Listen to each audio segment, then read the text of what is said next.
آپ صلی اللہ علیہ وآلہ وسلم کا ایک حق امت پر یہ ہے کہ کثرت کے ساتھ درود پڑھا جائے، آپ کی ذات ستودہ صفات پر درود پڑھا جائے، سلام پیش کیا جائے۔ یہ حضور علیہ السلام کا امت کے اوپر حق ہے، اور یہ حق اتنا واضح ہے کہ اللہ جل شانہ نے قرآن مجید میں حکم ارشاد فرمایا کہ اللہ اور اس کے فرشتے اس نبی محتشم پر درود پیش کرتے ہیں، درود بھیجتے ہیں۔ اے ایمان والو، تم بھی اس نبی پر درود پڑھو اور خوب سلام بھیجو۔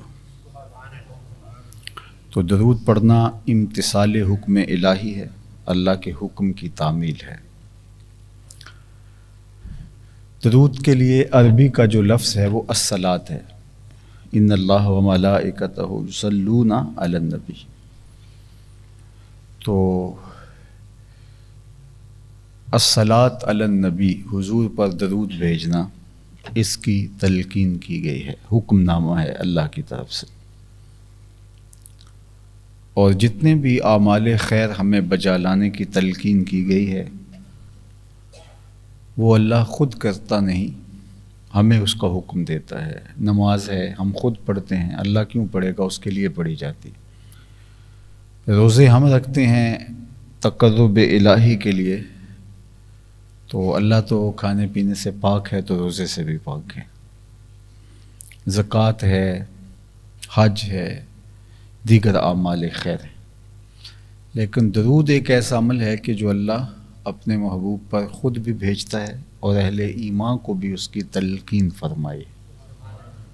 تو گویا یہ فریضے کی ادائیگی بھی ہے اور سنت الہیہ بھی ہے۔ اب لفظ الصلاۃ، صلاۃ علی النبی، یہ عربی کا لفظ ہے الصلاۃ، اور اس کا ہم ترجمہ کرتے ہیں درود۔ اب درود اردو کا لفظ نہیں ہے، پنجابی کا لفظ بھی نہیں ہے، فارسی کا لفظ بھی درود نہیں ہے۔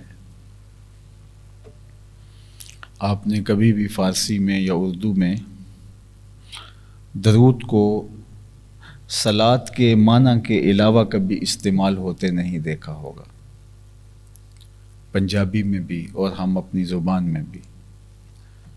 تو درود کا پھر مفہوم کیا ہوا؟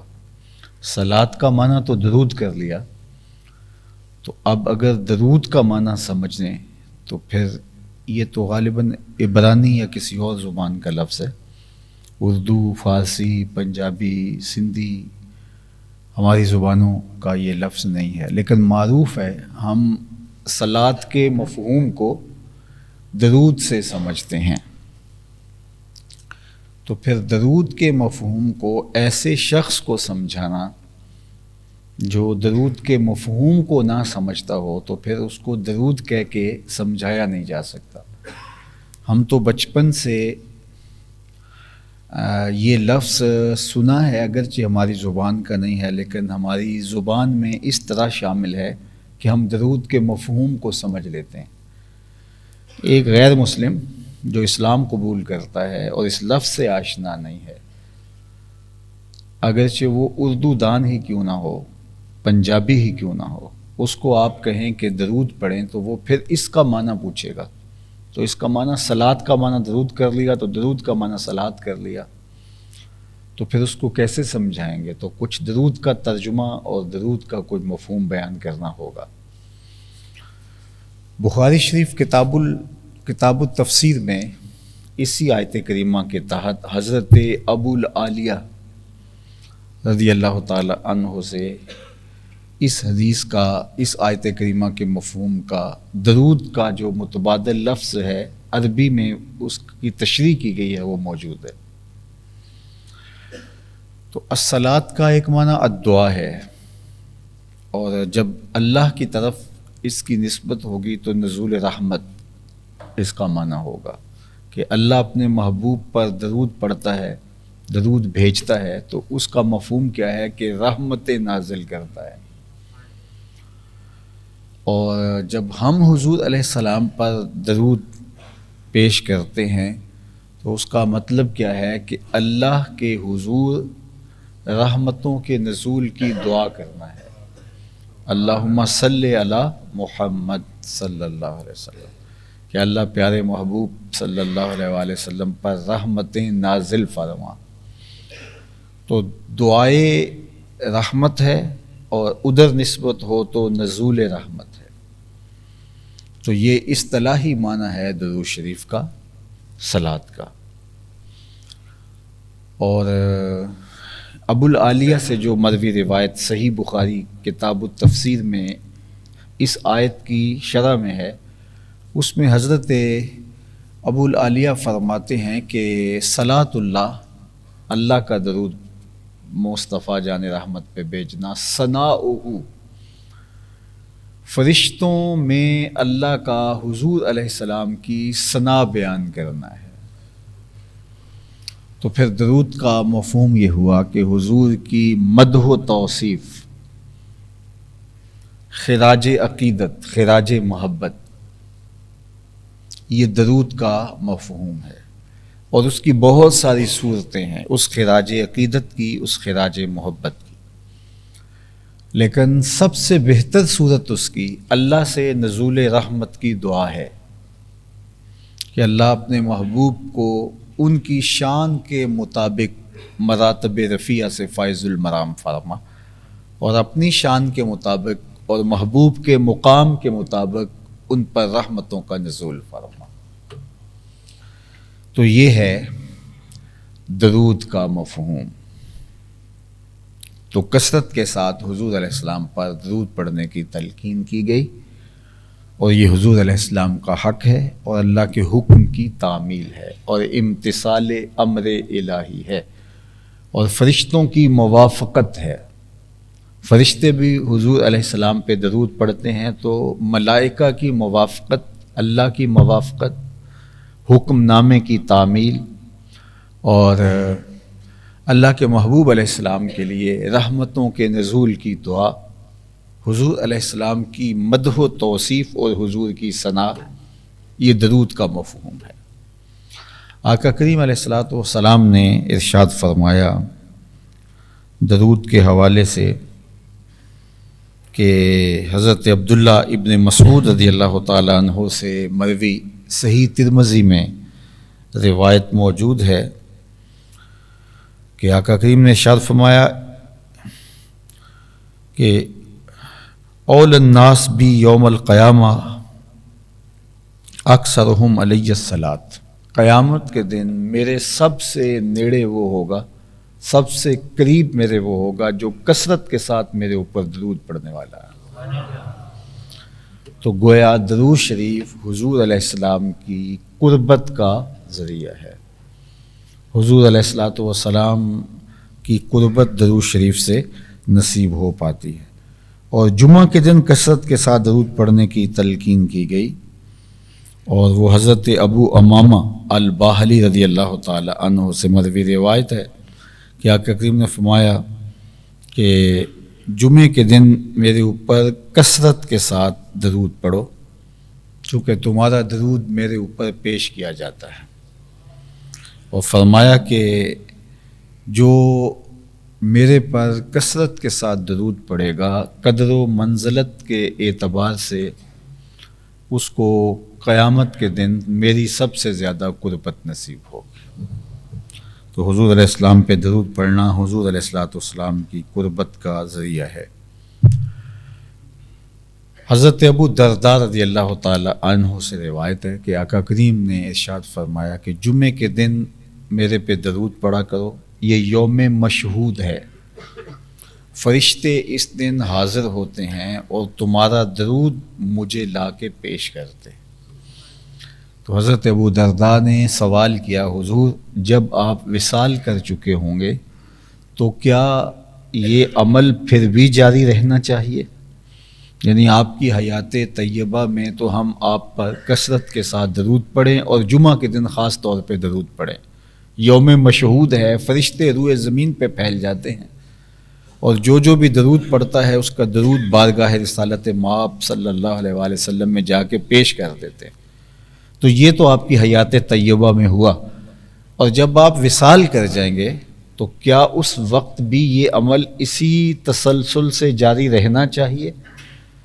تو حضور نے اس کا جواب صرف نعم، ہاں، اس سے نہیں دیا، بلکہ سوال جہاں سے پیدا ہوا تھا اس کا جواب دیا، جو محرکات تھے سوال کے، کہ آقا کریم اس کا جواب دیا وہ سنو۔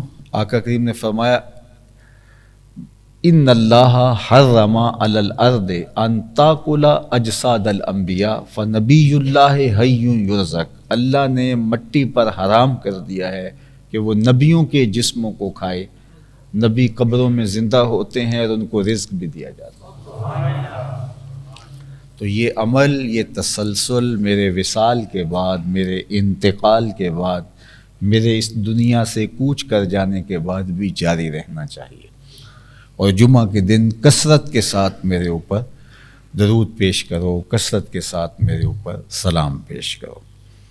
اس کی تائید میں ایک اور روایت آپ کے سامنے رکھنا چاہتا ہوں، جو امام ابو داود نے روایت کی کتاب المناسک میں، باب زیارت القبور میں، کہ حضرت ابو ہریرہ رضی اللہ تعالیٰ عنہ فرماتے ہیں کہ آقا کریم نے ارشاد فرمایا ما من احد یسلم علی الا رد اللہ علی روحی حتی ارد علیہ السلام، کہ کہیں سے جب بھی کوئی میرے اوپر درود پڑتا ہے تو اللہ میری روح کو میرے بدن میں لٹا دیتا ہے، حتیٰ کہ میں اس کے سلام کا جواب دیتا ہوں۔ کہیں سے بھی کوئی مجھے سلام پیش کرتا ہے تو اللہ میری روح لٹا دیتا ہے اور میں اس کے سلام کا جواب ارشاد کرتا ہوں۔ تو کوئی لمحہ ہے جس لمحے حضور پہ سلام نہ پیش کیا جا رہا ہو؟ تو آقا کریم اپنے غلاموں کے سلام کا جواب بھی ارشاد فرماتے ہیں۔ ایک سادہ سا شعر ہے، مجھے تو بہت اچھا لگتا ہے، کہ درود پڑھنے سے ثواب ملتا ہے، سلام کہنے سے جواب ملتا ہے۔ تو فرمایا کثرت کے ساتھ میرے اوپر درود پڑھو، اور وہ کتنی کثرت کے ساتھ پڑھنا چاہیے؟ حضرت ابی بن کعب رضی اللہ تعالی عنہ سے ہی یہ ساری کہانی سن لیجئے۔ جب آقا کریم نے ترغیب دی، درود پڑھنے کی تلقین فرمائی، حکم نامہ دیا، اس کا اجر و ثواب بتایا، تو حضرت ابی ابن کعب رضی اللہ تعالیٰ عنہ فرماتے ہیں قلت یا رسول اللہ صلی اللہ علیہ وسلم انی اکثر الصلاۃ علیک فکم اجعل لک من صلاتی، حضور میں کثرت سے آپ پر سلام پیش کرتا ہوں، درود پیش کرتا ہوں، تو میں کتنا درود آپ پہ پیش کروں، مقدار کیا ہو؟ فقال، تو آقا کریم نے فرمایا ما شئت، جتنا تمہارا جی چاہے، جتنی تمہاری طبیعت ہو، جتنی تمہاری مرضی ہو۔ قال قلت الربع، میں نے کہا حضور میں چوتھا حصہ درود پڑھا کروں گا، باقی 3 حصے باقی وظائف اور معمولات اختیار کیے رکھوں گا۔ قال ما شئت، فرمایا بہت اچھا، یہ تمہاری پسند، تمہاری چوائس، لیکن فَإِن زِدْتَ فَهُوَ خَيْرٌ لَكَ، لیکن اگر درود کی مقدار بڑھا دو تو تمہارے لیے بہتر ہوگا۔ قلت النصف، میں نے کہا حضور میں آدھا وقت درود پڑھا کروں گا اور آدھا باقی وقت دوسرے وظائف کو دیا کروں گا۔ قال ما شئت فإن زدت فهو خير لك، فرمایا تمہاری مرضی، لیکن اگر درود کی مقدار بڑھا دو تو تمہارے لیے بہتر ہوگا۔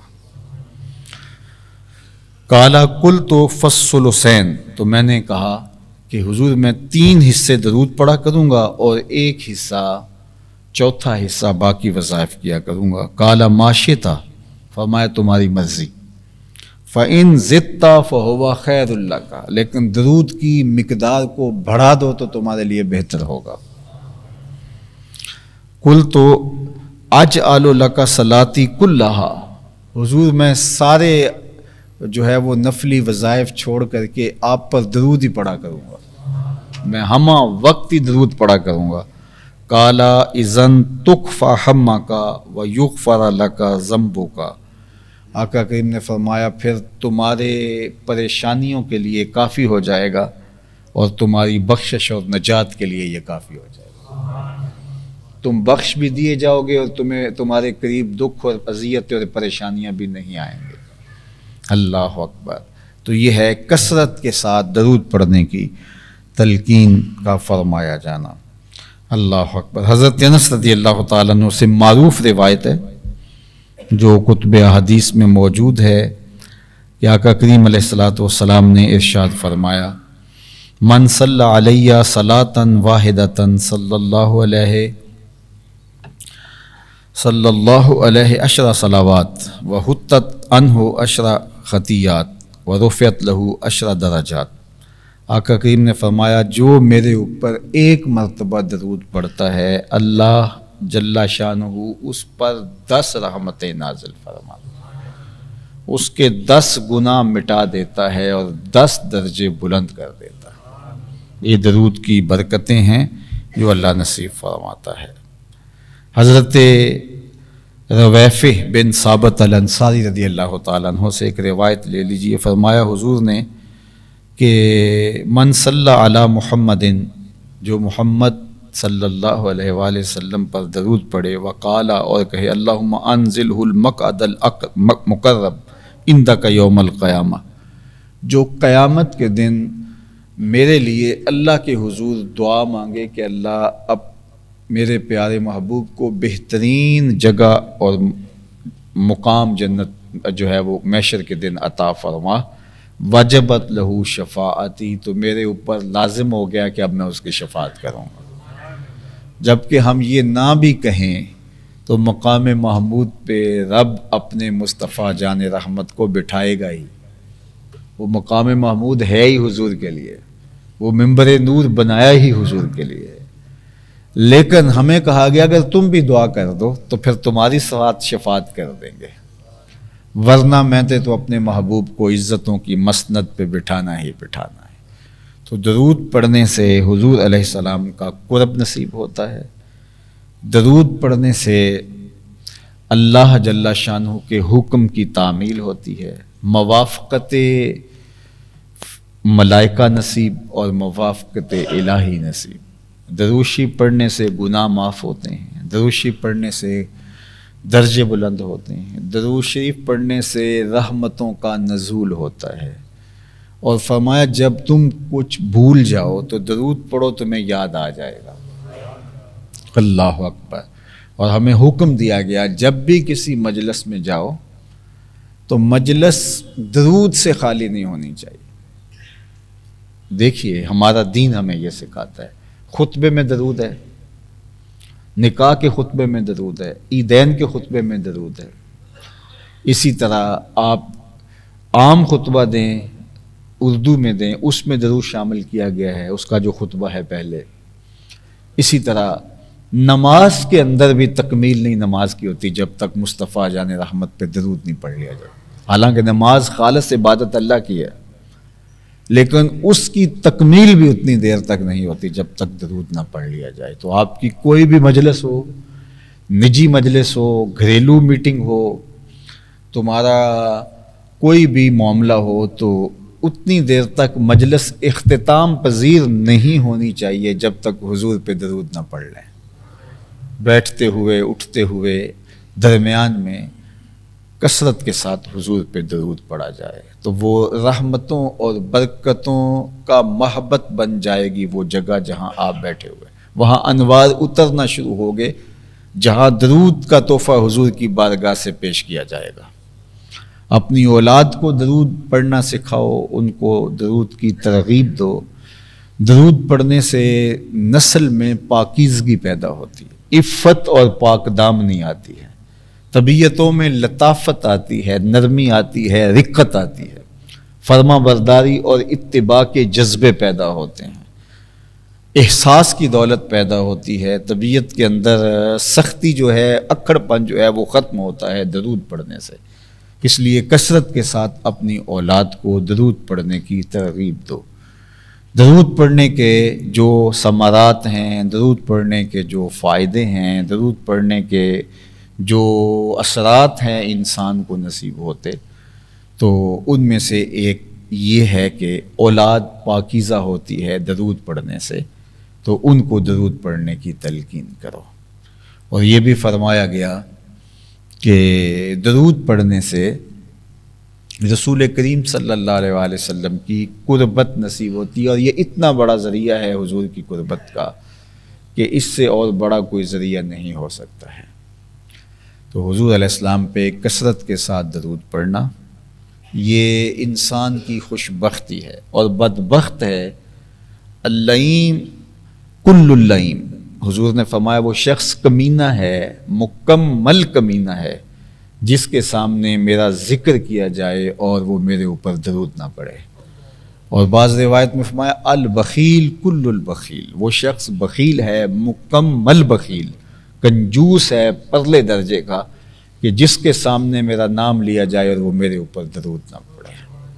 تو حضور علیہ الصلاۃ والتسلیم پہ درود پڑھنا آقا کریم کی قربت کا سبب بھی ہے، اور یہ اپنے باطن کو بخل سے، اپنے باطل کو لئیم پن سے بچانے کا ذریعہ بھی ہے۔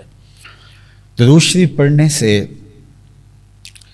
انسان کے عقائد میں حسن اور جمال پیدا ہوتا ہے، خوبصورتی آتی ہے، بالخصوص فتنوں کے زمانے میں جب بہت سارے فرق اور ترک ہو جائیں، پتہ ہی نہ چل رہا ہو، تو درود پڑھنے والوں کو اللہ باطنی رہنمائی عطا کر دیتا ہے۔ حضرت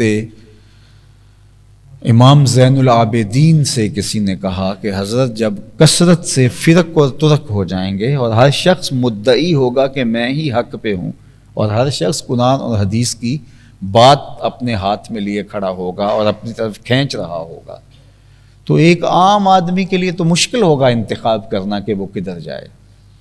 تو بتائیں کہ ہم کس طبقے کے ساتھ، کس گروہ کے ساتھ شامل ہوں، حق والے کون ہوں گے؟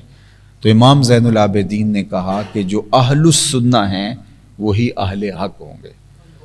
تو امام زین العابدین سے اس نے دوسرا سوال کیا کہ اس ٹائٹل کے ساتھ اگر بہت سارے لوگ موجود ہوں تو ان میں پھر کیسے پتہ چلے گا کہ آگے ان میں حق والا کون ہے؟ تو امام زین العابدین نے جو بات ارشاد کی وہ ہمیں اس پہ عمل پیرا ہونا چاہیے۔ انہوں نے کہا من علامات اہل سنہ کثرت الصلاۃ علی رسول اللہ، کہا میں تمہیں نشانی یہ بتاتا ہوں کہ کثرت کے ساتھ حضور پہ درود پڑھنے والوں کے ساتھ جڑ جانا۔ تو کثرت کے ساتھ درود پڑھیں، اور تاکہ جو ہے وہ ہمیں عقیدوں کی صحت، عقیدوں کا جمال اور عقیدوں کا نور نصیب ہو جائے، اور عقیدوں کی خوبصورتی ہمارا مقصوم ہو۔ تو اس لیے ہمیں کثرت کے ساتھ درود پڑھنے کی تلقین کی گئی، درود پڑھنے کی، سلام پیش کرنے کی ہمیں تلقین کی گئی۔ جس طرح درود پڑھنے کا حکم ہے سلو کے ساتھ، اس طرح وسلمو کے ساتھ سلام پیش کرنے کا بھی حکم ہے، اور سلمو کے ساتھ جو ہے وہ تاکید بھی ہے تسلیماً کی، کہ میرے محبوب پر تم درود بھی پڑھو اور سلام بھی پڑھو، اور سلام خوب پڑھو۔ وسلمو تسلیما، حالانکہ سلمو سے جو اللہ جل شانہ ارشاد فرمانا چاہ رہا تھا وہ فرما دیا، لیکن تسلیماً کی تاکید اس لیے لگائی تاکہ کوئی اس معاملے کے اندر کوتاہی کا ارتکاب نہ کرے، تو درود بھی پیش کرے اور سلام بھی پیش کرے۔ درود پڑھنے سے قربت حضور کی نصیب ہوتی ہے، اور سلام پڑھنے سے حضور سے معرفت پیدا ہوتی ہے۔ میں روز گزرتا ہوں، ایک شخص کھڑا ہو کہتا ہے السلام علیکم، دوسرے دن پھر گزرا، پھر کہا السلام علیکم، تو تیسرے دن توجہ کروں گا اور چوتھے دن پوچھوں گا اس کا نام کیا ہے، پانچویں دن پوچھوں گا یہ کس کا بیٹا ہے، بہت اچھا ہے، روز سلام کرتا ہے، تو میری اس سے شناسائی ہو جائے گی۔ تو جو روز حضور کو سلام پیش کرتا ہے، اور حضور نے فرمایا کہ اللہ جل شانہ میرے جسم اطہر میں روح کو لٹا دیتا ہے، اور میں سلام کرنے والوں کے سلام کو سنتا ہوں۔ اور بعض روایت میں کہ اللہ نے فرشتے مقرر کر رکھے ہیں جو سلام پیش کرنے والوں، درود پیش کرنے والوں کے درود کو اور سلام کو میری بارگاہ میں پیش کرتے ہیں۔ تو ایک شخص کا روزانہ کئی بار سلام پیش ہوتا ہے، درود پیش ہوتا ہے، تو حضور سے اس کی معرفت ہوگی، حضور سے اس کی پہچان ہوگی۔ کتاب کا نام ہے ابن ابی دنیا، حدیث کی کتاب ہے، لیکن جس طرح بخاری اور مسلم صحاح ستہ کا درجہ ہے، یہ اس درجے کی کتاب نہیں ہے، لیکن سند کے ساتھ حدیث اس میں مذکور ہے۔ اس حدیث کا نام ہے حدیث بطاقہ، اس کو محدثین کہتے ہیں، یہ حدیث بطاقہ ہے۔ جو لوگ عرب ممالک میں رہے ہیں تو وہ جب پرچی کاٹ کے دیتے ہیں تو اس کو بطاقہ کہتے ہیں، کاغذ کے ٹکڑے پر کوئی چیز لکھ کے دیتے ہیں تو اس کو وہ کہتے ہیں یہ بطاقہ ہے۔ تو حدیث بطاقہ اس کا نام ہے کہ حشر کا دن ہوگا اور حضور علیہ السلام حشر کے دن ایک جگہ پہ منبر نور پہ تشریف فرما ہوں گے، اور ایک شخص کو فرشتے کھینچ کر کے جہنم کی طرف لے جا رہے ہوں گے۔ اچانک اس کی حضور پہ نگاہ پڑے گی تو وہ حضور علیہ السلام کو پکارے گا، تو آقا کریم اس کی مدد کے لیے پہنچیں گے، اتنی تیزی سے اٹھیں گے کہ چادر کا ایک کونا حضور کے کندھے پہ ہوگا اور دوسرا زمین پہ گھسڑ رہا ہوگا۔ یہ حضور کی محبت کو بیان کرنے کے لیے بیان فرمایا گیا کہ حضور یعنی اتنی فرصت میں نہیں لیں گے کہ اس چادر کو اچھی طرح سے لپیٹ لیں، بلکہ ایک کونا کندھے پہ ہوگا اور دوسرا زمین پہ گھسڑ رہا ہوگا، اور آقا کریم فرشتوں سے کہیں گے اس کو کہاں لے جا رہے ہو؟ تو وہ کہیں گے کہ نامہ اعمال تولا گیا، نیکیاں اس کی تھوڑی ہیں، گناہ زیادہ ہیں، اس لیے اس کو جہنم لے جا رہے ہیں۔ تو اللہ کے محبوب فرمائیں گے کہ اس کا نامہ اعمال دوبارہ تولا جائے۔ اب حشر کا دن ہے، فرشتوں نے تول لیا ہے، اب دوبارہ، لیکن فرشتوں کو کوئی اعتراض نہیں ہوگا، وہ جانتے ہوں گے کہ صدر دیوان حشر یہی سرکار ہیں، لہٰذا دوبارہ نامہ اعمال نصب کر دیا جائے گا۔ جب تولا جائے گا تو واقعی نیکیاں تھوڑی اور گناہ زیادہ۔ تو آقا کریم علیہ الصلوۃ والسلام ایک کاغذ کا ٹکڑا بطاقہ اس کی نیکیوں والے پلڑے میں رکھ دیں گے تو وہ بھاری ہو جائے گا، تو اس کو جنت کا حکم ہو جائے گا، تو عرض گزار ہوگا کہ میرے ماں باپ آپ پہ قربان، اس میں کیا تھا؟ تو کہا کہ خلوص کے ساتھ تنہائی میں تیرا پڑا ہوا درود تھا۔ تو درود مغفرت کا ذریعہ ہے، غفران کی ضمانت ہے، حضور کی قربت کا ذریعہ ہے۔ جس صیغے کے ساتھ پڑھنا چاہیں آپ کو شریعت نے کوئی پابند نہیں کیا۔ درود ابراہیمی افضل ترین درود ہے، اس کے ساتھ سلام بھی ہونا چاہیے، چونکہ وہ اکیلا درود، اگر وہ پڑھے تو ساتھ سلام بھی پڑھیں۔ باقی مختلف اوقات میں مختلف درود ہیں، جو بعد میں بھی کچھ درود ہیں کہ جو بعد میں لوگوں نے جو ہے وہ ضرورت کے تحت مختصر درود بھی بنائے، تو یہ کوئی شریعت میں ممانعت نہیں ہے۔ مجھے بہت پرانی بات یاد ہے کہ ایک صاحب کہنے لگے کہ صرف درود ابراہیمی پڑھنا چاہیے۔ میں نے کہا درود ابراہیمی بھی پڑھنا چاہیے، اور بھی جتنے درود ہیں، اس میں تو آپ ضد کر رہے ہیں، اہل علم کے ہاں تو کوئی اس میں اختلاف نہیں ہے۔ تو کہتے ہیں نہیں، مطلب کہ درود ابراہیمی ہی پڑھنا چاہیے۔ تو میں نے کہا کہ یہ کس کا نام لیتے ہوئے درود ابراہیمی پڑھنا چاہیے؟ تو کہتا ہے کہ اللہ کے نبی صلی اللہ علیہ وآلہ وسلم کا۔ تو میں نے کہا آپ نے صلی اللہ علیہ وسلم کیوں کہا؟ آپ کو کہنا چاہیے تھا کہ اللہ کے نبی اللہم صلی علی محمد وعلی آل محمد کما صلیت علی ابراہیم وعلی آل ابراہیم انک حمید مجید کا نام لیتے ہوئے۔ تو سوچ میں پڑ گیا، میں نے کہا کہ یہ درود مختصر درود محدثین نے حضور کے نام کے ساتھ لکھنا شروع کیا، اور پھر یہ مروج ہو گیا، اور آپ یہ کہہ رہے ہیں، آپ کا دعویٰ یہ ہے کہ درود ابراہیمی کے علاوہ کوئی درود نہیں پڑھنا چاہیے، اور میں نے آپ سے پوچھا کس کا نام لیتے ہوئے؟ تو آپ نے کہا کہ اللہ کے نبی صلی اللہ علیہ وسلم کا۔ تو آپ نے پھر یہ کیوں پڑھا؟ تو وہ خاموش سا ہو گیا، اس کے پاس جواب نہیں تھا۔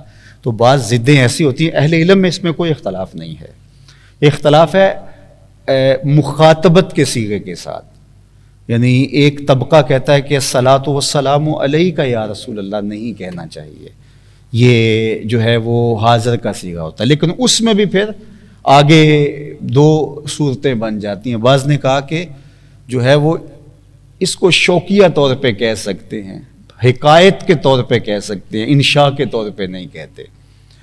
اور السلام علیکہ ایھا النبی جس طرح کہا جاتا ہے تو وہاں تو مخاطبت سے کہا جاتا ہے، لیکن بعض لوگ پھر اس کی بھی تعویل کرتے ہیں کہ نہیں، اس کو ہم بطور حکایت کہتے ہیں، یعنی یہ واقعہ ہوا تھا معراج میں اور یہ اس کی حکایت ہے، یعنی یہ مخاطبت نہیں ہوتی۔ تو اگر مخاطبت نہیں ہے تو پھر سلام کس کو پیش کر رہے ہیں؟ تو یہ عجیب سی کہانی ہے۔